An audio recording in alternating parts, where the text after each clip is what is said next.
Happy Friday, everybody, and none more happy than me after Hurricane Ian decided to rip through my neighborhood. Now, we were fortunate that we were about, it was originally scheduled to arrive on the shores of Sarasota, Florida, which would have been really bad. Instead, it took an eastward turn down around Fort Myers. If you take a look at what happened to Fort Myers, you have a damn good idea of what happened here. Very grateful that we're healthy. Some trees down. The neighborhood looked like it had been through, that the Tasmanian devil had run through every street. The street signs were on the ground. There were trees and branches on the ground. But thankfully, no damage to any house besides the outdoor screen porch. And for us, that wasn't a problem even. But for others, there was some collapsing of the outdoor structure. So that's kind of what happened here. A surprise guest on the program, the original Tony the Calf, who... Oh, the more said, the better. No, but we all come home back to pasture at some point in time, and had a very colorful history with this program. Let's put it. That's part of the fun of doing something for 19 Oh, sorry, years. I was sleeping. I just got a blowjob. I was sleeping. Oh, okay. That's all part of the great history. You're the only guy I know who's ever fallen asleep during a blowjob. But be that as it may, I can't speak for how bad it was, If it was as bad as the movie... I would hope you wouldn't be able to speak, then that would be some sort of twist in narrative. If it was as bad as the movie Moment by Moment with John Travolta and Lily Tomlin, then I would have fallen asleep too. I want to start out the program with the Myles Garrett situation. It definitely warrants speaking about, and it's amazing how many people are on social media and are really taking a very harsh stance on this. I wanted to play a video for you, and I wanted to share my screen, and hopefully this will function properly. Okay.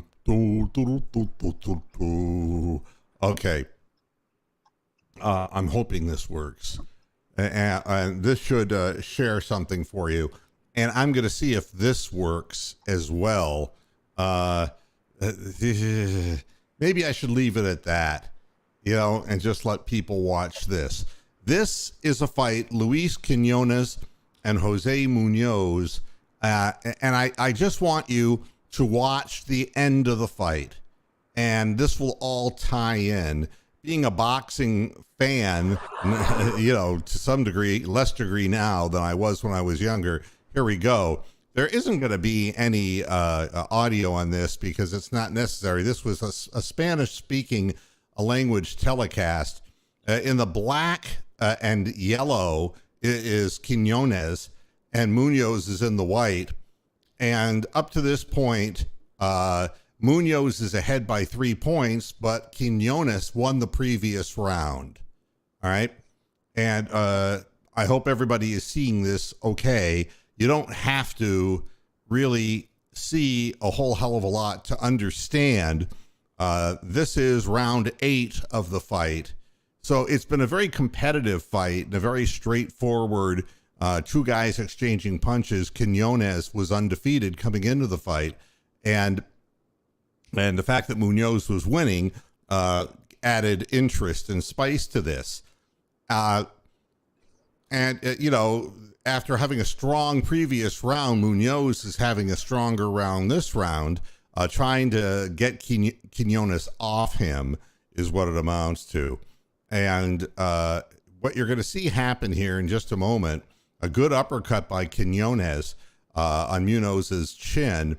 But things are going to take a very rapid change. This is one of the best endings of a fight, I think, that I have seen, and it's going to be point on to what we have to talk about today.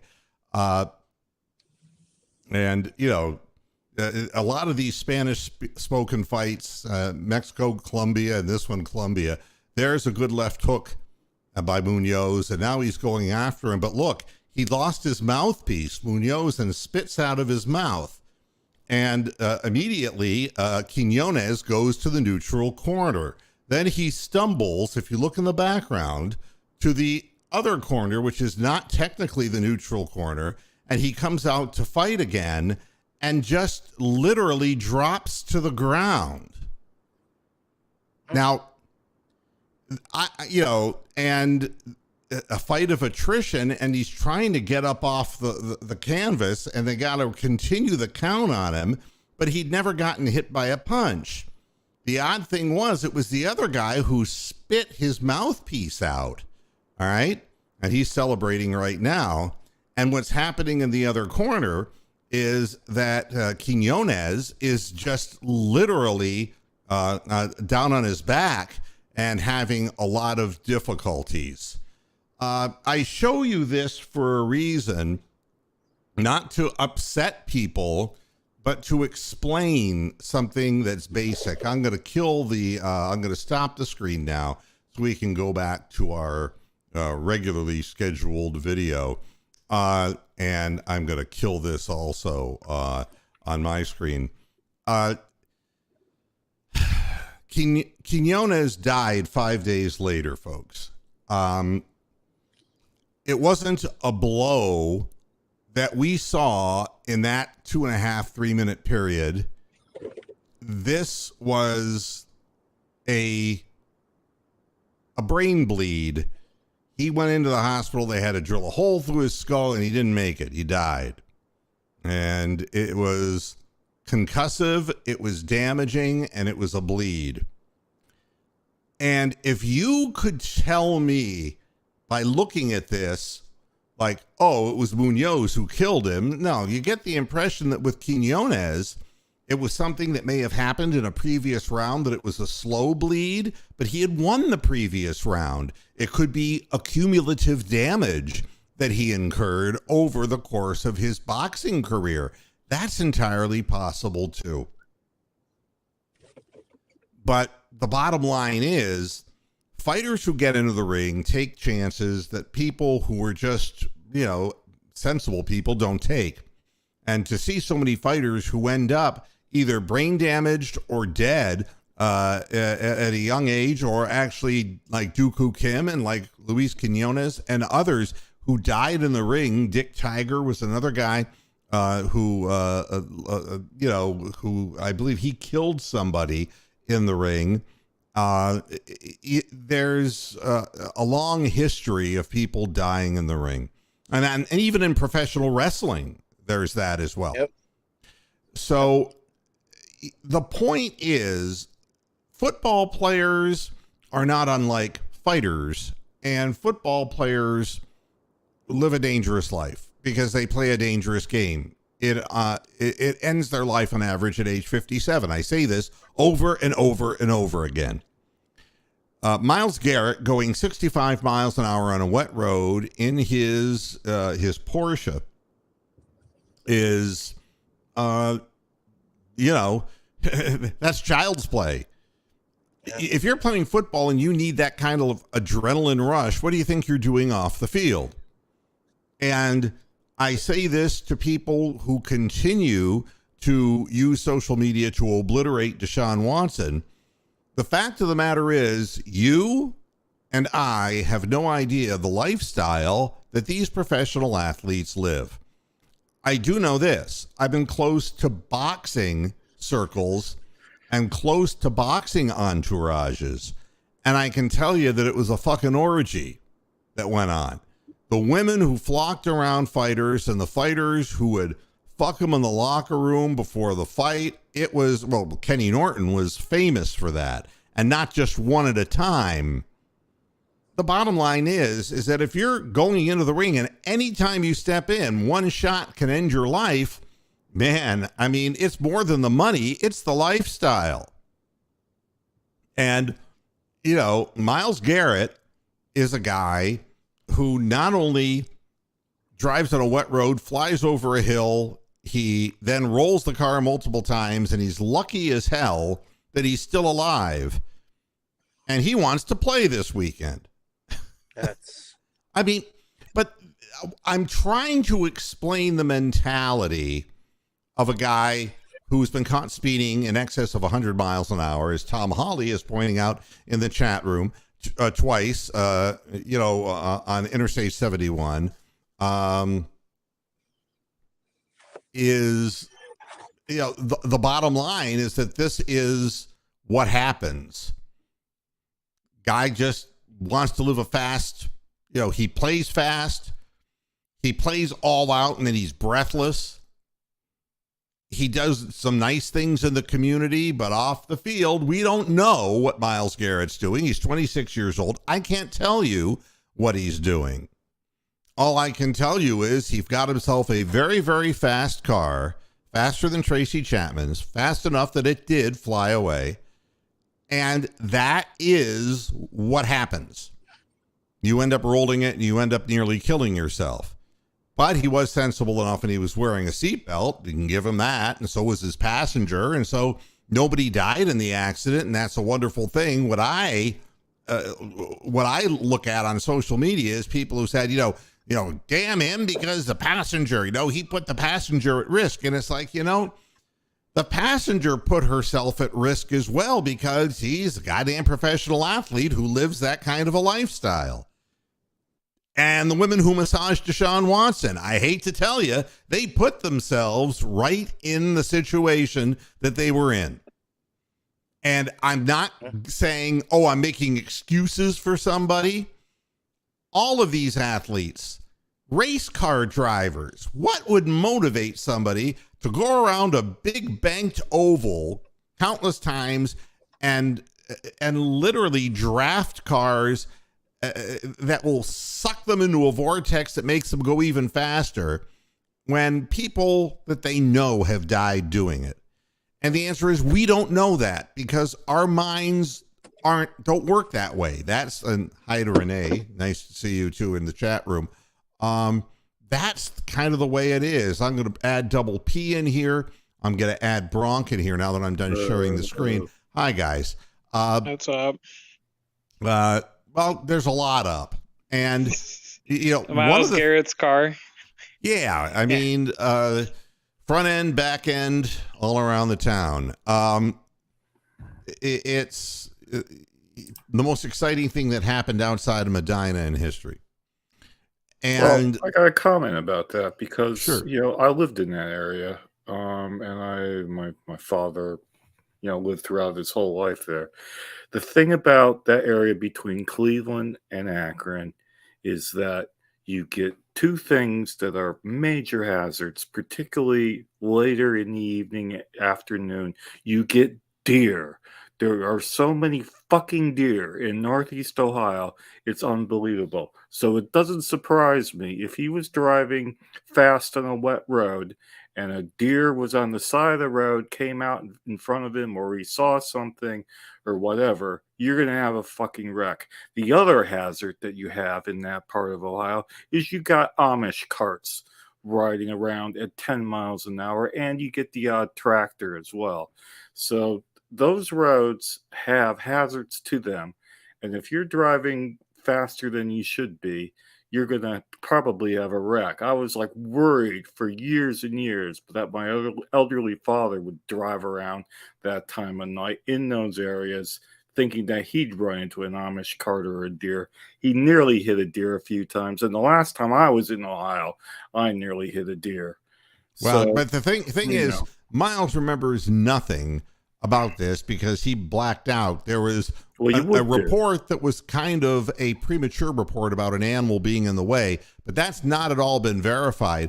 I think there's a better chance that he accelerated on fast road or a wet road and hydroplaned. I think there is more likelihood that the car, once it went over the hill, it left, the tires left the ground and bang, away it went. Well, sure. I mean, we can speculate all you want, but I will definitely say that there are far too many deer because I know people that have had accidents that time of night hitting deer. Yeah. So. Well, here's my point that I want to make in all this is that the lifestyle that players lead is one in which no matter you can flip your car 3-4 times and be partially incoherent when the police find you, not because you were intoxicated, but because you were in a discombobulated emotional and mental state. You're in shock. Absolutely. You know, the bottom line is that it's when you drive fast, there's a possibility that that's going to happen. You get rushed to the hospital. The hospital, you know, takes a look at you, and it's like you're lucky you got bruises. You've got, you know, a shoulder contusion. Your face is marked up and bruised. And the first thing he says is, I'm going to play this weekend if I can. Yeah, well, it's crazy. I gotta go. I'm going to be probably back in about 20 minutes. Okay, great. Like I'll leave. I'll see you in a little while. All righty. You know, and I'm not getting down on Myles Garrett. I don't think it's a smart thing to do. And I think if he wants to live a long life, he chose the wrong business to be in. And 2, he's doubling his chances if he drives like a maniac. That isn't the point. The point is the culture of professional football says that if you can physically play, you're going to play. And if you don't, you're going to be accused of being yellow. You're going to be accused of being weak-willed, not standing with your soldiers in the trenches. That is what happens to players who get the soft title. Now, that comes from a long line of coaches who never had to play the game and die young, and from millionaire, billionaire owners who never had to play the game and lose their lives, who draft dodged, who did anything they could to keep themselves safe, but expect men to continue playing games like this, and they find men who are willing to. What we saw last night was the worst thing that I have yet seen. I didn't have an opportunity on Monday's program with getting caught up in a whole bunch of other things. I didn't get the opportunity to talk about Tua's initial injury, but anybody who said that was a back injury, I was going to say they're a fucking liar. But, you know, I decided at the end of the show that I wasn't going to go there because that would make me no different than all the people on social media because I have no inside information or knowledge about that. Now, I saw them take him off the field and he was woozy. I mean, he was woozy like a fighter is woozy when he gets hit by a clean right hand. Like, Roy Jones Jr. when he got knocked out by Antonio Tarver. That kind, and sometimes it's called queer street by fighters, but you can't get your equilibrium. And that is what happened here. Is Monday, based on the game the day before, they let him come back in the second half. And if you watch how he went down, he slammed his head against the field the same way he did this time. Slammed his head against the field and was, and when they helped him to his feet, he couldn't walk. His legs gave out on him. So they came up with some explanation about it being a back problem when he doesn't have any history of having back problems. They wanted to come out and beat Cincinnati, and their coach wanted to get it done. And I'm just wondering if the previous coach, who they dismissed, would have made the same decision. Because in my mind, the lawsuit that is up against the Miami Dolphins from the previous head coach takes on a whole new meaning when the people who are making decisions check off on allowing that man to play the following Thursday, half a week rest. It's incredible. And what happened, of course, last night, he was spun to the ground. He hit his head hard against the ground. And this time, when you see a guy's arms go rigid, he's lost motor control. It's what happens when you have a stinger. That's your body saying, you best not do that again. This guy did it twice in 3 days, 4 days. And there was no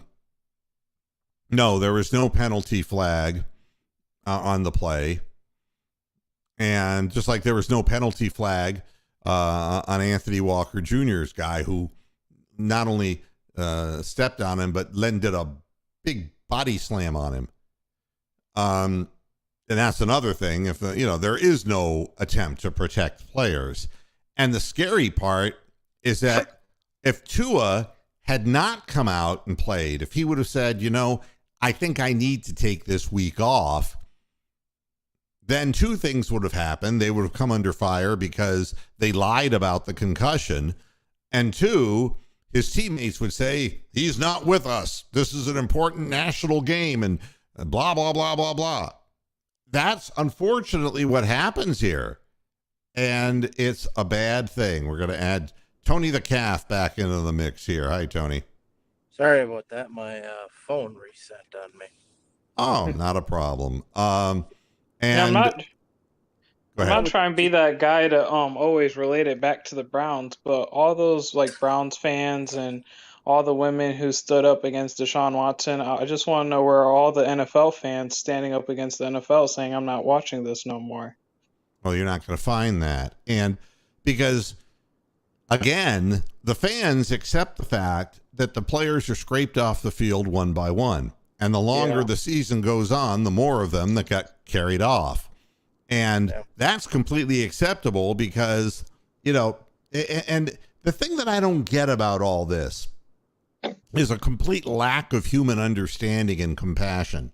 You can take a look at a guy like Deshaun Watson, who obviously has some difficulties, and his difficulties are based on the fact that he's a single guy and he wants to have himself some fun, and he found himself some fun on Instagram, and he found himself some women who were willing to give him fun.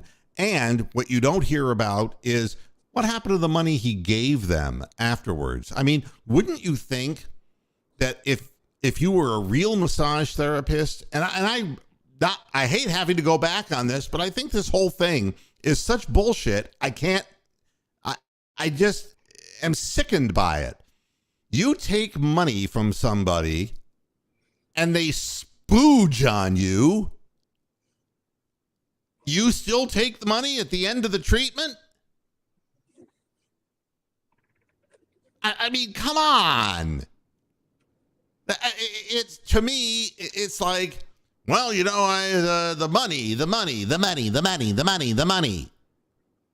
And that's what it is with football players. It's the contract, the play. I'm not, if I get a reputation of being soft, I'm not going to get the big bucks. And with Tua, my previous coach, he didn't think I was good enough, and he publicly just didn't support me. And if I don't do it under this new coach, then people around the league are going to start saying, Tua was not a good choice in the draft. And the next thing you know, he's the next Baker Mayfield, a Johnny-come-lately who, had his moments, but in the end, didn't have the protracted career as a starting quarterback. They're going to say, he's frail, he's small. You're going to hear everything that you could possibly hear. And Tua will eventually be able to walk and all of that. But those fans will say, I think maybe he's just too small. And it's like, no, the game is just too fucking dangerous. Too fucking dangerous. And he puts himself out there in the line of fire, and this is going to happen. Somebody has to know better. But the fact is, the owners in these situations and the coaches the coaches would eventually get the blame and get fired. The owners are never held accountable These decisions don't just come from the head coach. They get suggested to the head coach. They did it to RG3 in Washington, and RG3 was all over social media commenting about this. And I'm not going to tell you that RG3 was my favorite guy of all time, but they fucked him so hard. They put a strap on and rode him. I mean, for goodness sakes. I mean, the guy blows his knee out and they say, yeah, we're going to give you a brace. Like a goddamn brace is going to do something for a guy who has internal knee damage that he totally wipes it out, and he was never the same after that. It's, and something, it's really funny. You're injury prone, the Brown Tiger. You're injury prone. I'm injury prone. Anybody who gets hit the wrong way is injury prone. It's, we turn it around. The fans are willing to accept all this because they're willing to shell out the coin for it. They're willing to shell out the money and watch, and they'll support their player playing. I'm going to sit here and tell you Myles Garrett should not play, and I don't care if the Cleveland Browns lose, if they have no pressure at all on Atlanta's quarterback, and they have to, if Clowney can't play, so we have to run Alex Wright out there, and we have to run whoever the other guy is out there. Wright? Is that the names? I don't know. I think Isaiah Rochelle maybe from the practice squad. No, there were who were the two names that Rochelle will be on the depth chart, but it's Alex Wright. Isn't that one of them? Yeah. And who's the other one? Maybe Isaiah Thomas? Isaiah Thomas. Thank you. Yeah. Fuck his name is. So that's what's going to happen. And if we lose, we lose. So what? It's not more important than a man's life. I'm sorry. There is no game that's that important. And especially fucking game 4 of an NFL season. They destroyed a man's life, perhaps, by making a decision. And he would play his way onto the field because he's under fire. It was like, hey, this guy's proving himself. We're beating these teams. He brought us back against the Ravens. Hey, maybe this guy is as good as what we thought he was. But all it takes is 2 bad games and the fans would be back belaboring him. You know that. The people in Carolina, they've already booed Baker Mayfield. It doesn't take long for the fans to turn on people. And the players know that too. And the players know they can only play the game so long. They got to make the money while they can. And they cannot have an image of not going at it hard. Playing hurt. Ask Jack Conklin. Ask Batonio. And if you're Greedy Williams and you don't play, you get a soft tag on you. And you'll never earn money. People ain't gonna pay you. That's the pressure. And the pressure is not only monetary, it's lifestyle wise. You're not going to have the beautiful women and the fancy fast cars and all of that stuff. As far as I'm concerned, if you gave Deshaun Watson a fine of money and 11 games that he was going to be suspended, what do you give the Miami Dolphins for doing this? And the answer is the same thing that the then Washington Redskins got: nothing. And the NFLPA is like, what the fuck? And you know what they're going to do? They're going to come back with these stupid spongy helmets, and it's going to injure people's necks. You watch. I'll be talking about that in a matter of years.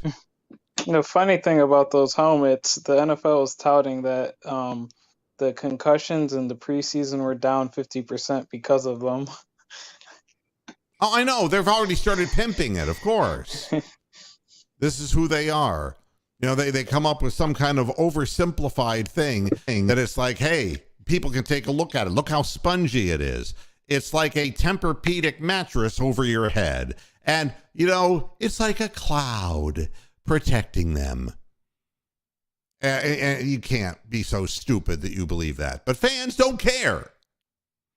The fans who say they care so much about the women in the Deshaun Watson case, they don't give a fuck. They don't care. They just want to be able to rant on social media. That's what they want to do. That is who they are and what they do.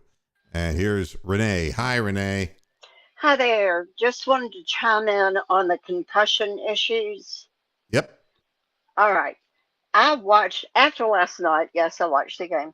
After last night, I went back and watched when Tua was injured in the game against the Bulls. Anyway, was it the Bulls? I think. Anyway, he then exhibited what I have seen in my son, who lost his career 4 games into it. I'm talking pro career. Tua did exactly what my son did on the day that they were playing the other team. Oh, Sunday. Last night, when his hands went up, the way they were contorted is clearly a neurological issue. That's right. And they can say it was a back or whatever. Thank God the NFLPA is investigating. But Tua does not need to be on the field. Miles, apparently, if he blacked out, he probably took concussion too. So no, he doesn't need to be on the field. At least not for a few weeks. But it's just obvious to me. You're right. When you say nobody cares, I'm not going to say it what you did, but when you say nobody cares, that's true. It's just sad when a man has spent his entire life working that hard and they ignore an obvious concussion 4 days before. What can I tell you about this headline?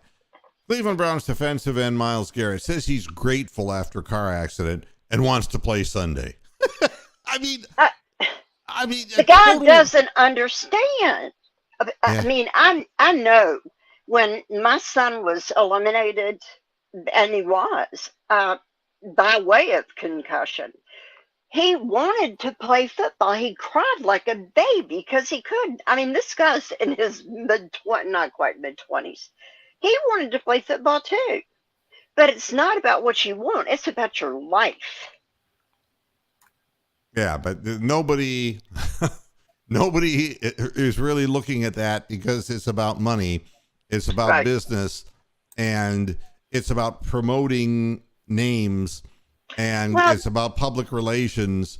It's about all of it. And the boys do want to play, just like my son wanted to play. That's right. The neurologist said to him, your next one would be permanent or possibly fatal.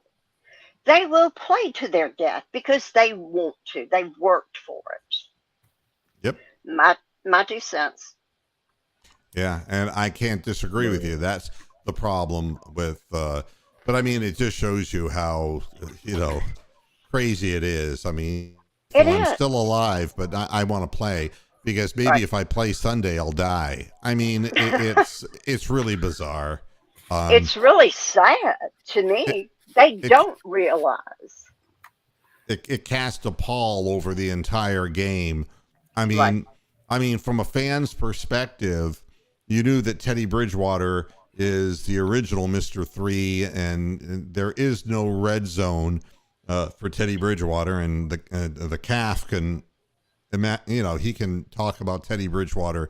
The fact is that's kind of what we thought we were getting with Jacoby Brissett. That Brissett's been a little better so far than that.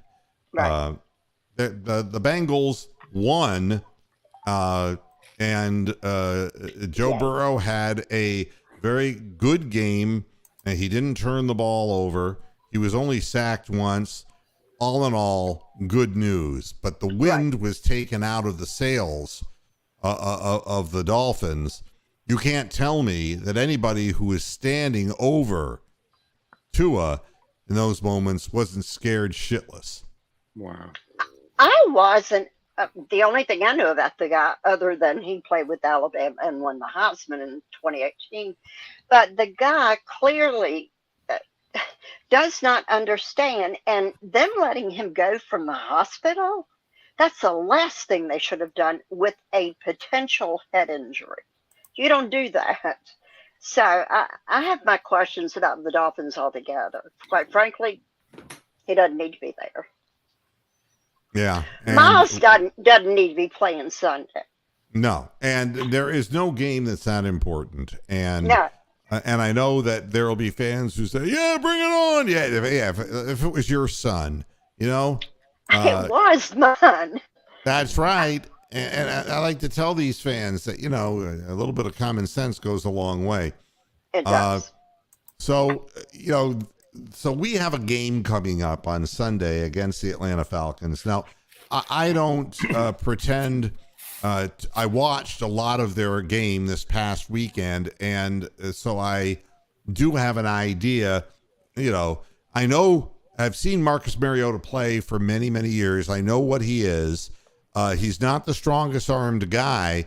You don't have to be, though, if the Browns coverage forgets to cover people. All right. So that's always a question. Cordero Patterson at 302 rushing yards this season, a 6.2 yard average, has found the proper niche as a receiver. You know, obviously Tony the Calf knows that in Minnesota, Cordero Patterson did not work out as a receiver. Yes, he was terrible.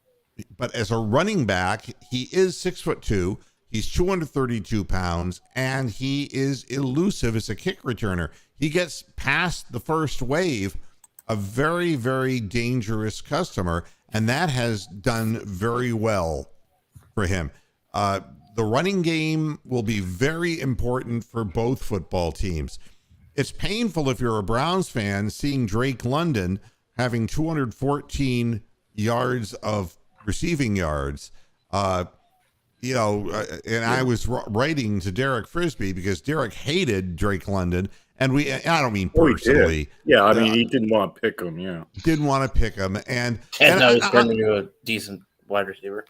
I'm not going to sit there and tell you that London is going to be the next thing, because I can't say that. What I can say is there were obviously wide receivers on the board when the Browns had their chance to draft, and they ignored their problem, their situation. Right. They flat out ignored it. And there were plenty of players that would have made life so much easier for Amari Cooper, so much easier for Jacoby Brissett, down the road, so much easier for Deshaun Watson. That's that. I mean, Cordero Patterson's looking like Eric Dickerson now. You know, well, except he's just flying. I mean, the thing I wonder about Patterson is really whether his legs are going to hold up. You know, I always think of Gale Sayers when I think of kick returners, the ability to cut on a dime. I'm seeing that he's leaving his feet a lot and hurdling people and all kinds of things. Oh, yeah. You'll get killed. Land and plant style of football. Oh, yeah. Yeah, you got to worry about knees. I mean, look at Saquon Barkley. It took him 4 years to get back basically to where he was with knee problems and all kinds of health problems. Well, there was that poor kid in the Ohio State-Wisconsin game who went up for a pass, still had his left leg on the ground. Yep. And his you could see when he was flying in the air that his ankle wasn't connected to the rest of his leg, but you couldn't actually see the break because it just happened so quickly. But yeah, I mean, if you leave one of your plant legs down, you're hurling somebody. You can have broken ankles, broken legs, all sorts of everything. As far as Myles Garrett goes, I mean, there needs to be proper medical neutral supervision of him to see whether he actually is fit to play and he's not still in shock. And a man who's all bruised that. up Well- like he is, with contusions, with a shoulder issue, a bicep issue, these Right. are parts of the body that he uses to get around the edge. Yeah, No way he ain't gonna is be he any good. Yeah, he wouldn't be any good then if he Well, was. he already gets. It He already doesn't gets. matter how good he'd be. He shouldn't be playing. Yeah, I know. Well, to me- I understand that. It's Yeah. about his health to me. Yeah. No, he needs to consider his future in football versus worrying about getting back out on the field again. I know how these guys think. I know they want to be out there. Bottom line, though, is will he be able to be out there the remainder of the season if he plays on Sunday? Wow. Think about that. It's a big if, isn't it? I mean, there was It also is. argument about Baker Mayfield last year, whether he should be playing. Well, I can guarantee you that Myles Garrett's not going to play now with this whole Dolphins thing blowing No. up. Hope There's not. no way that the Browns are, because everyone's under a microscope now. Well, yeah, if it's somebody, heaven forbid, somebody really has an issue worse than Tua during this week's games, then that could be like the end of the NFL in certain ways. That could really hurt the marketing in the league. And they're so concerned about PR that it would be the worst PR. Mariota's completed 63% of his passes. He's averaging 213 yards per game. This is very Jacoby Brissett-ish. Yep. His long on the season, 39 yards, 3 TDs, 3 picks. He's been sacked 6 times. His overall rating of an 85.4. This is what we're up against, and we're up against a defense that quite honestly has given up virtually the same number of points that they've scored.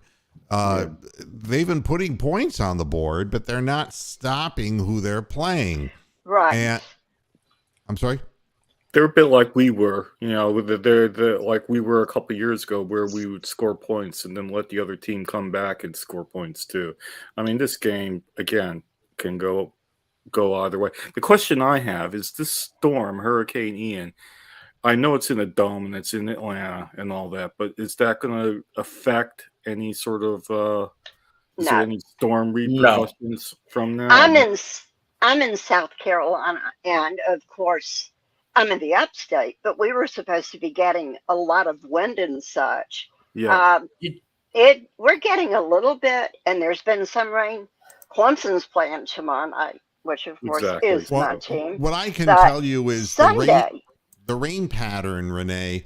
I've taken a look at that because my own curiosity, having lived in the upstate also for a number of years, is that it stops off short of Greenville Spartanburg, and but it's moving north. Right. And so everything that it might affect wind. Now, is Atlanta a dome or is it Georgia Dome? Yeah, Mercedes. Mercedes-Benz Dome. So that it's just not a factor at all then. But it's who we're up against is a team that's going to try to run the football, and unfortunately, it looks like our linebackers are thin. And our defensive line is coming in thin. And that's going to be very, very hard to win a game on the road when you don't have your best pieces. And, guys who are going to be playing, we get some of them back. We lose other ones. And the bottom line is there's no reason for Myles Garrett to be speeding like that. There's no reason for the Dolphins to have allowed Tua to play. There's no reason for any of this. It's just an exercise and what turns out of exercise is exorcising demons of different sorts.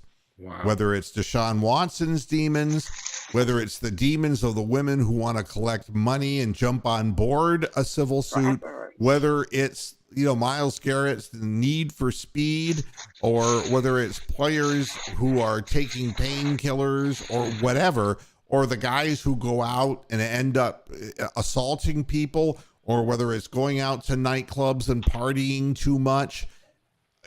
This is a game of exorcism, and it's not this part of things. This is not what is of appeal to me. I mean, Yeah. I watched, the Guardians win, come back 1-0 down, get the 2 runs, barely close out the win, and I'm sitting there saying I'm satisfied because my team won. And not because, they're the greatest thing since sliced bread and they're not going to go all the way and win the World Series. But I'm happy when my team wins and they put out an effort. And I like it when the Cavaliers put out an effort and surprised everybody. The Guardians doing the same. I'd like to see the Browns be able to do the same thing. I'm realistic. If our defensive line is going to be as short as it appears that it will be, it's going to be a hell of a time stopping the running game, and that's what will make Mariota a better quarterback. It's what has made Brissett a better quarterback this year. Sure. For this game, do we know the status for JOK? Because I know earlier in the week I saw questionable. Yeah, but he was on the field practicing, and again, soft tissue injuries. The problem with them is you have a choice. You can play him and hope that he gets through the game, and there's a real likelihood of recurrence because in order to cross over and to rotate hips, all of the groin area is in play. And just the basic rotation and movement of the player makes them very susceptible to re-injuring that part of their body. Some people would make the argument that it's better just to leave him out. But right now, as it stands, Tom Hawley is saying, that they're going to give it a go with him. The real question to me is whether Grant Delpit is going to see less playing time, less snaps, and Ronnie Harrison is going to see more, because there are a lot of things circulating around Berea saying that the mistakes have been largely Grant Delpit's mental errors, and that he is not quite ready for prime time. We kind of got to see an energy player hit the field in the back 6 games of a lousy, shitty season that had gone down the shitter because our quarterback got hurt. And, and we didn't have an acceptable backup in Case Keenum, who was any longer able to do the job. So he looked good. He looked fast. He was playing hard. But the fact of the matter is he's being exposed this year, and we can't afford that.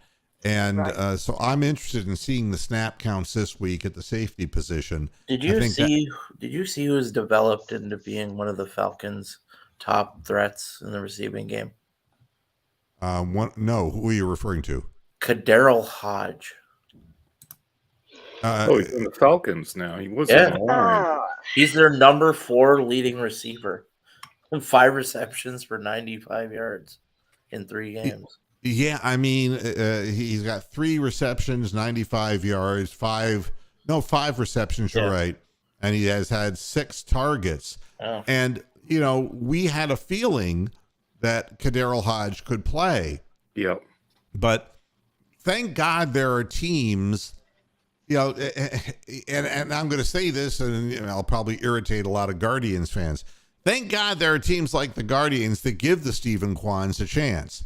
Because if it were left to the big market teams, he would never go and get anywhere.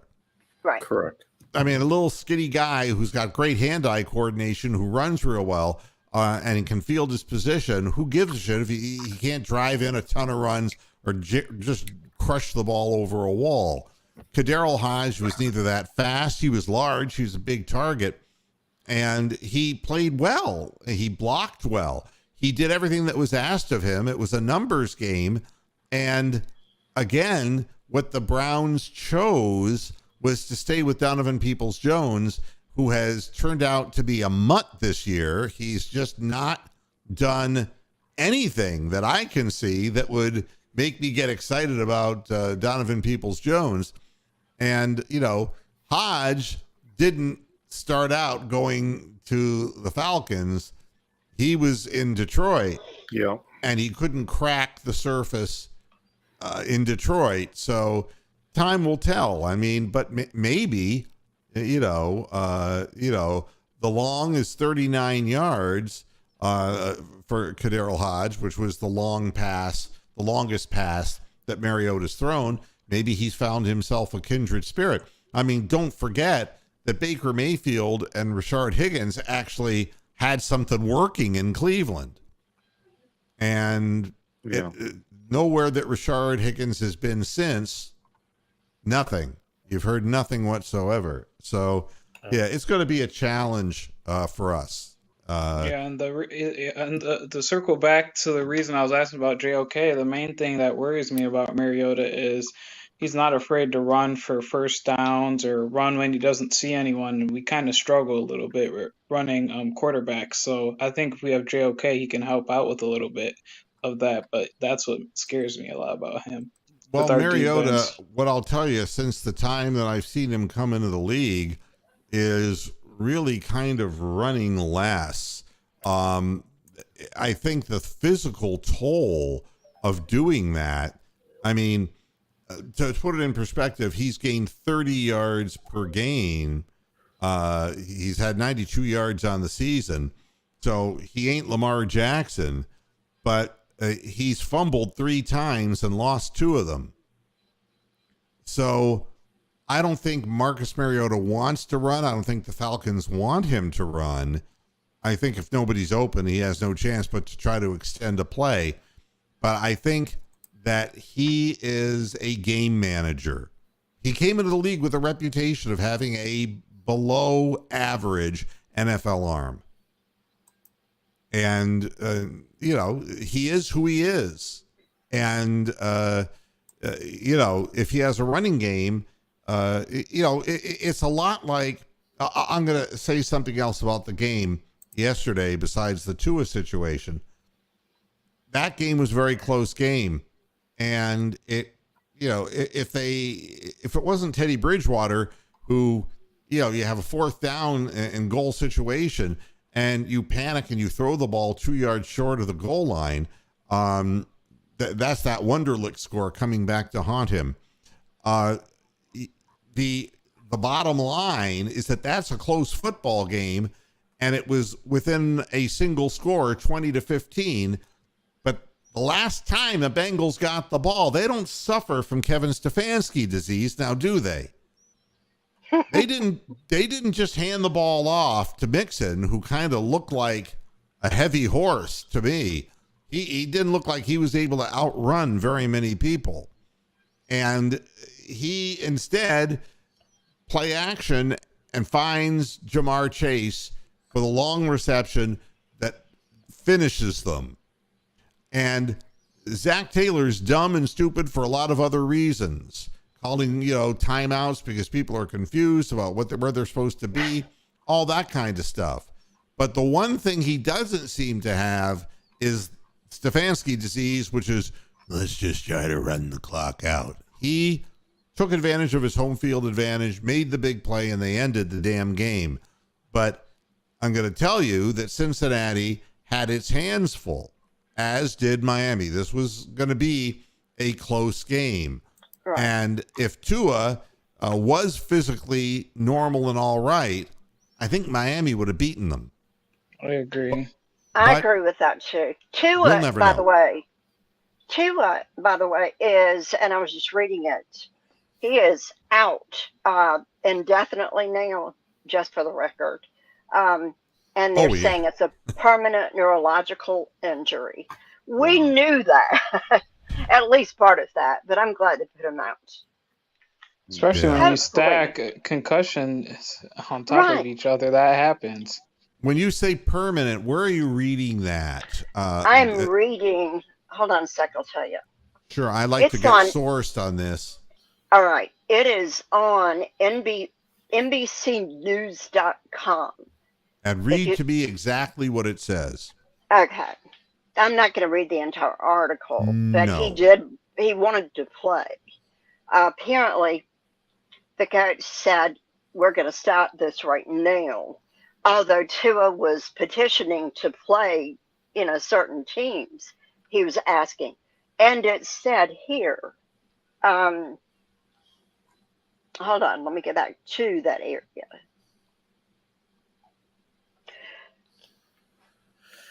Tua and the fencing posture, the position of Tua's arms and hands after, that's not the ending of it. That's not even where I saw.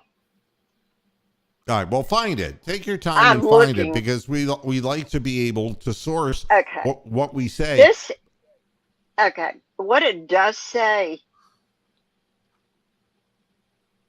No, go ahead and talk. I'll let you know. Okay. Because the last thing that I read is that they have him in concussion protocol, and that's that. This was done at 2:29 today. Was the report? Hey, Michael, how you doing? Boy, that's another pass. There's a blast from the past. Yeah, how's life in California? Wow, that's great. Did you ever get that acting part you were looking for? I love all the guys and women who participate in the program, and it's always nice to have cows come back to the pasture. We miss you, Michael, and anytime you want to come on the program, anytime. The last I heard is that they've just definitely said it's a concussion. And the thing that's amazing is the guy got twisted like a pretzel, and they're not talking about his back anymore. Wow. Right. So, well, I saw he was supposedly he was on the plane and he sat next to the coach. And the coach said he sounded like he was okay. Well, he said they said, the coach said he was lucid. I don't care how lucid you think you may be or someone else may think you are. If there's a head injury, and his hands spoke to a neurological condition last night. So there was nothing about him being lucid there. And there's a video of Myles Garrett being taken away, and they were filming, asking him questions inside the ambulance. And right. I would love to know, without him looking at that video, if he even remembered any of that. I doubt it. I doubt it too. Based on personal experience with my own son, no. There were things that he didn't remember for the next 2 weeks.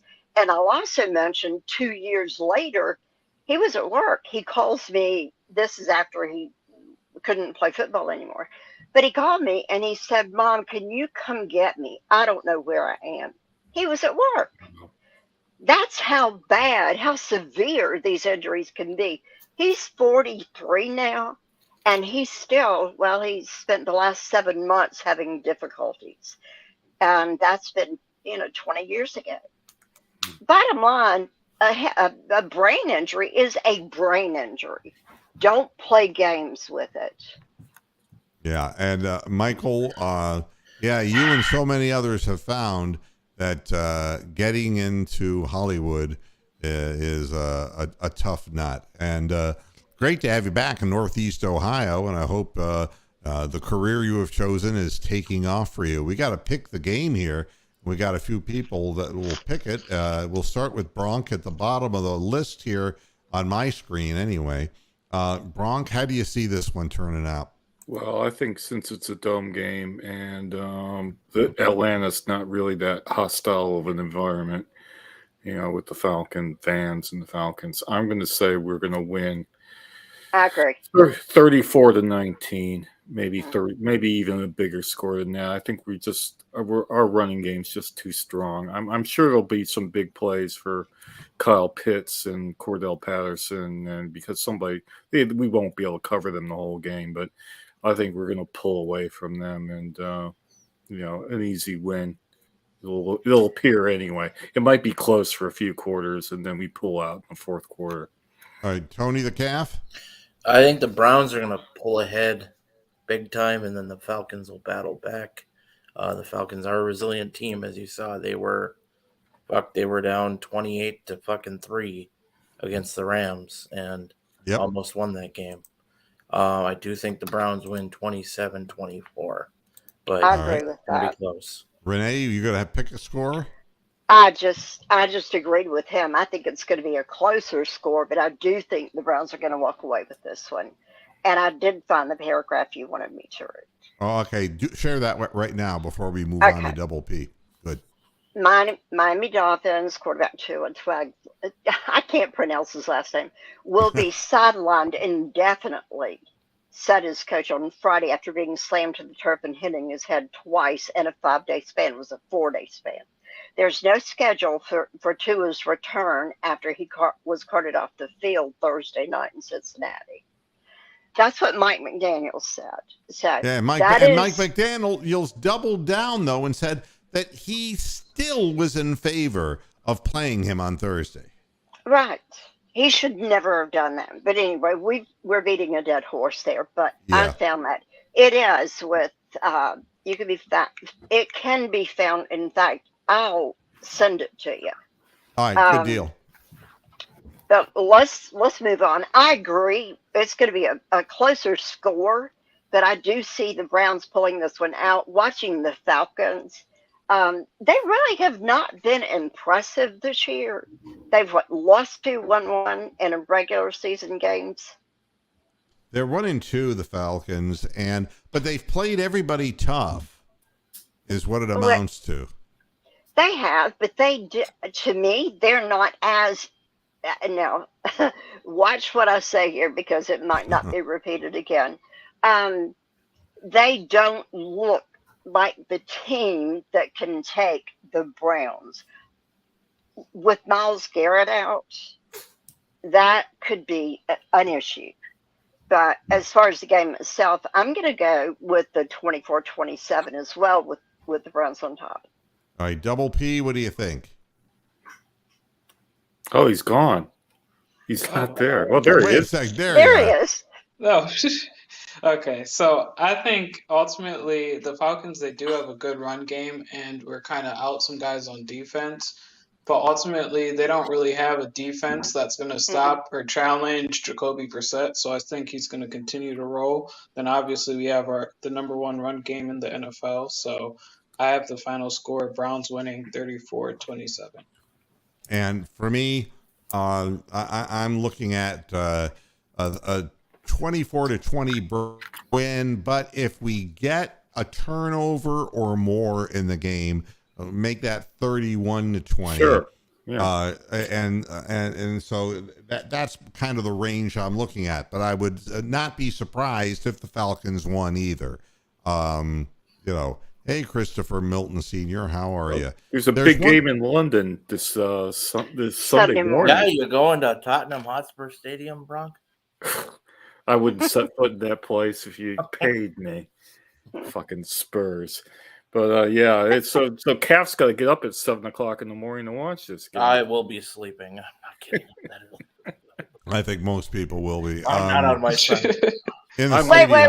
Wait. I'll be in church. How about that? What a bonus. Here's one thing I want to say at the end of the program.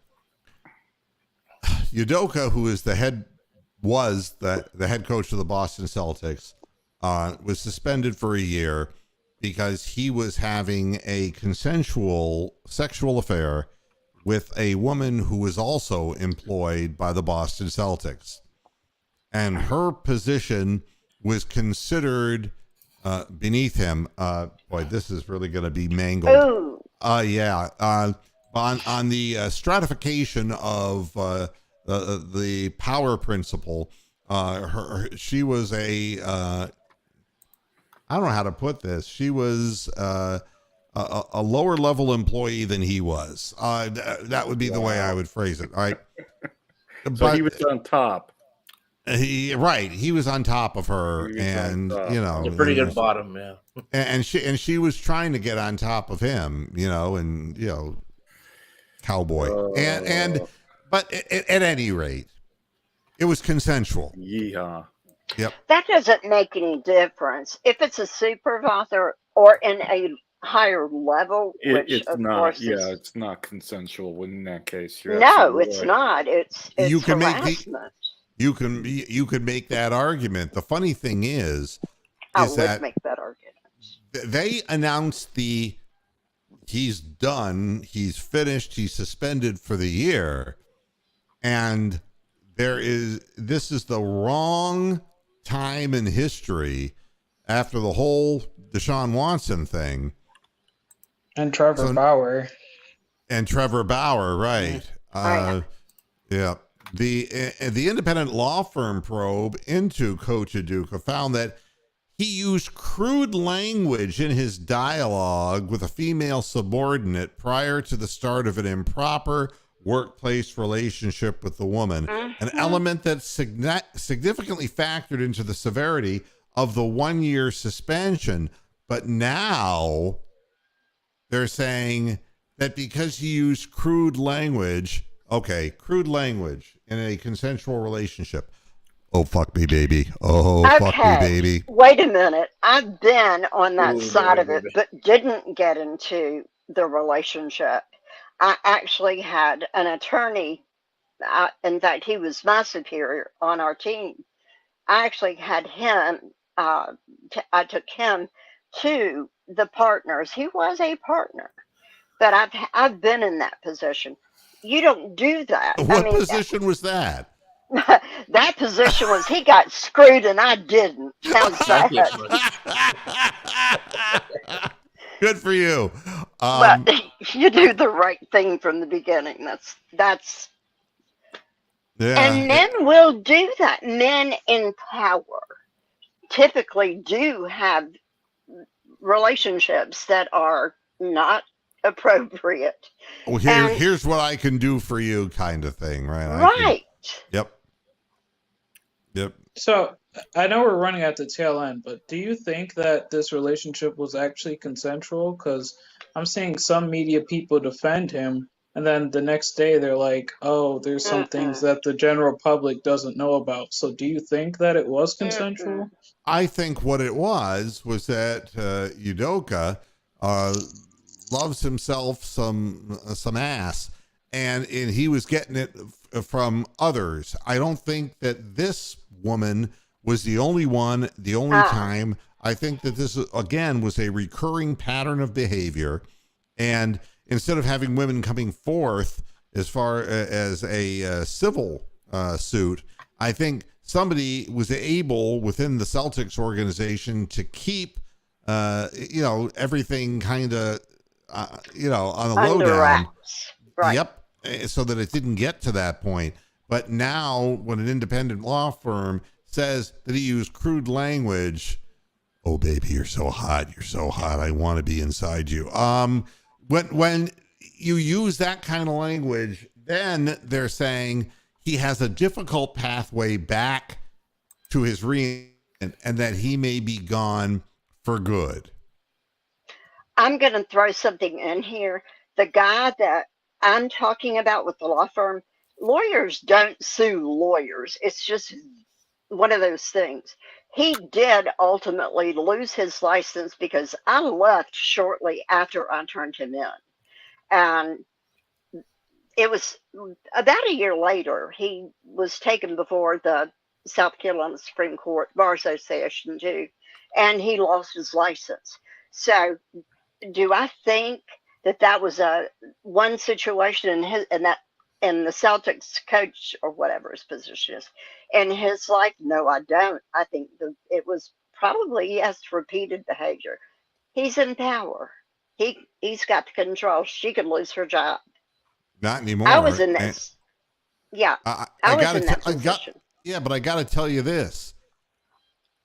I don't think there are a lot of women in Hollywood who accepted the terms of this nonsense, and they should never have gone for it. And I know that it was because their jobs and they wanted to have a job. I know there was intimidation involved, but when you get involved in something like this and we're not hearing the whole story, right? The bottom line is what I'm seeing is Well, if we add the language involved, the crude language, then that makes him that much more of a super freak. Super freak. He's super freaky. Ow. All right, Rick James, stop. That's right. My girl wants to party all the time. Party. Okay, enough of that. Yeah, he ended up in prison. So, yeah. Rick James is dead. Everybody's dead. Yeah, he's dead. Michael Proud, I don't know. I will be able to watch UFC stuff, but I don't know anything about it right now. So I'd like to help you. But, I'm hoping for the Browns to come out 3-1 at the end of this and say, hey, we made the quarter turn of the season at 3-1. That's good. We got hell coming up. The schedule is going to be tough. To look ahead, though, Mac Jones, he's hurt. We got Justin Herbert, the hurt rib. So some of these games might not be as bad, but yes, we do still have the Ravens, the Bengals, the Bucks, the Bills. I'm agreeing with Double P here. I mean, we're getting a run of poor to middling or hurt quarterbacks here, and that may continue. Well, again, and it could happen to us. Brissett could go down just like that. Oh, but we got Dobbs, though. God damn it. No. We have Lou Dobbs, the former CNN correspondent. Okay, well. It's CNN. It's what? This is CNN. We're just... It's a Lou Dobbs reference, and it's really way out of left field. And it is. He'll play on the right wing of the line. Yep. By the way, I don't know. Was I with you on Monday? After, let's see, Herbert went against the Jaguars. Yep. Now tell me, was it because he was not doing well, or were the Jags just doing better? That's what I want to hear. Well, no, I think the Jags played a great game. Don't get me wrong. But the fact that the man's, if you've had an intercostal injury, and basically it will totally screw up your throwing motion and your mobility, and it hurts every time you twist. It hurts when you cough. It hurts when you sneeze. It hurts when you hiccup. Being on a football field ain't the best thing. He got off to an incredibly bad start, and but I got give painkillers before the game. Yeah, you know what the bottom line is?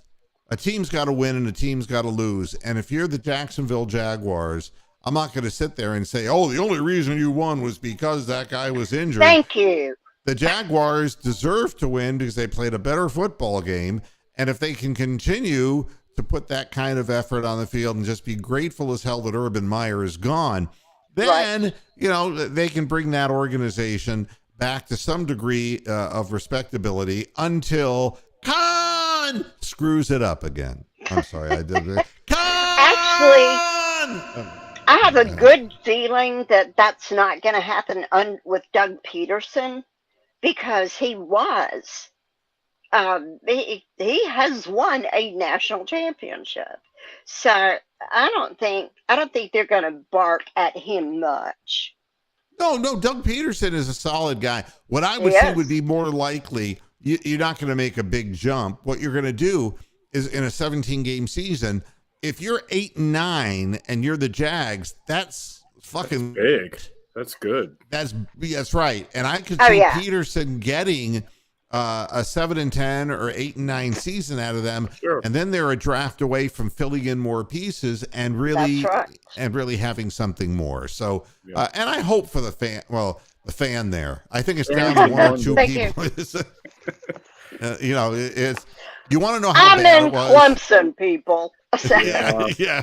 I mean, the football game now, with the hurricane going through Jacksonville, I would imagine that people left their homes and evacuated and went to the stadium because they knew it was empty.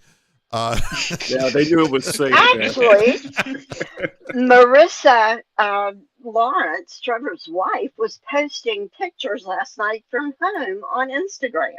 So I don't know that they did. Wow. Yeah. I know. Well, at any rate, I got to get out of here. It's almost 18 minutes after 7 o'clock, and I got to move on. But hey, great panel. Double P, Renee, great to hear from you again. Tony the Calf, great to hear from you. Bronk, great to hear from you. You know what we need? Sorry to keep you more, but we need Dickie V's view of the hurricane here. Dickie V. View of the hurricane. I'll tell you, baby. No, I can't. There's a younger Dickie V. The younger Dickie V is like, I'll tell you, baby. I haven't seen blowing that hard since that Jenna Jameson movie I was watching. All right, that would be the younger. Yeah. But now it's like really old Dickie V. Older Dickie V. All right, it would be something like, I was really afraid. I was really afraid for my great room. My great room has 17 television sets in it, and I can't afford to have that kind of thing happen. I can't have the thing burning down around, move like I used to. Wow. Yeah. So there's a younger one, and the younger one is always the one who's remembered. The older one is kind of like, I'm having trouble lifting my fork up to my mouth. That's the, I love Dick. Dick's a neighbor. He's a neighbor. And Ken Dorsey was a neighbor of mine too here. And so when he hit the news, that was kind of big news for Lakewood Ranch. And then, of course, our area being on national television because we were like, hey, look how hard it's raining there, So, by the way, that they showed on that I was watching. He was in some screened-in swimming pool, and the screens all blew in on him. It was hilarious. Okay, I called my insurance adjuster yesterday, my insurance agent yesterday, and said, "Wait, talking about televisions, I have a 75-inch outside. I've got 3 televisions inside, and if anything hits me, am I covered?" And she said, inside, yes, and then outside too. So yes, I'm kind of in the Dickie V situation with all the 17 televisions. Wow. But let me tell you something. This whole Deshaun Watson thing, he asked the same question. Let me tell you, baby, he wasn't covered. Man was not covered. Not at any time. Okay. But that's normal. Don't you know that? Yeah. And it really is for football players. All right, I gotta get out of here. Thanks everybody for tuning into this edition of Moohead Radio. Go Browns! We'll be back with a halftime and post-game show on Sunday. Let's hope it turns out well. Until then, hasta la vista, Pasture Heads. Good night. Go Browns. Good night, baby.